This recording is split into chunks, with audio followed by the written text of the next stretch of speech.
from JBS Studios in Greater New York, this is the JBS News Update with Teisha Bader. I'm Teisha Bader with the JBS News Update for Tuesday, March the 28th, 2017. The U.S. Ambassador to the United Nations, Nikki Haley, addressed the APEC Policy Conference yesterday. In her remarks, Haley mentioned the anti-Israel resolution that passed back in December, which the U.S. did not veto. She called it hurtful and said that the days of Israel bashing at the UN were over. Never do we not have the backs of our friends. We don't have a greater friend than Israel. U.S. Special Envoy Jason Greenblatt is in Jordan, attending the annual Arab League Summit. Greenblatt wrote on social media that he is an observer at the gathering in Amman, joining the foreign ministers of the 22-member league, who are said to address policy in regards to working with the new U.S. administration. Greenblatt tweeted that he was discussing Israeli-Palestinian peace prospects, terrorism, and de-radicalization with leaders at the summit. Swastikas and other hateful and racist graffiti were found over the weekend at a high school in Phoenix, Arizona. The Arizona Jewish News reported that the vandalism was discovered on the outside walls of the auditorium of Pinnacle High School and was being investigated by the police bias crime unit. Phoenix Mayor Greg Stanton wrote on Twitter that there was no place for hate in Phoenix, and the Jewish Federation of Greater Phoenix called the discovery terrible and upsetting. The incident comes after an arrest was made in Israel last week of an Israeli teenager with dual American citizenship said to be responsible for over 100 bomb threats against Jewish institutions here in the U.S. And an Arizona teenager who was arrested for anti-Semitic vandalism earlier this month has apologized. 19-year-old Clive Wilson was one of 4 teens arrested on March the 17th for twisting a menorah in the front yard of the Ellis family home in the city of Chandler into a swastika last December.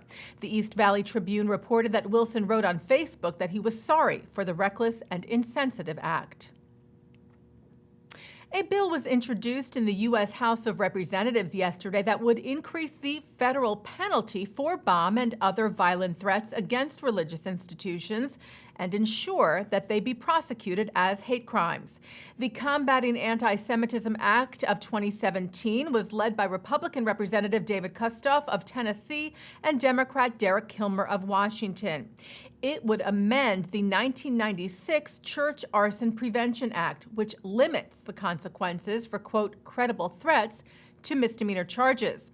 The new law would create a penalty of up to 5 years in prison if threats lead to damage or destruction of property. And last week, a bill tackling the BDS, Boycott, Divestment, and Sanctions movement, which seeks to delegitimize the State of Israel, was introduced in the House and the Senate.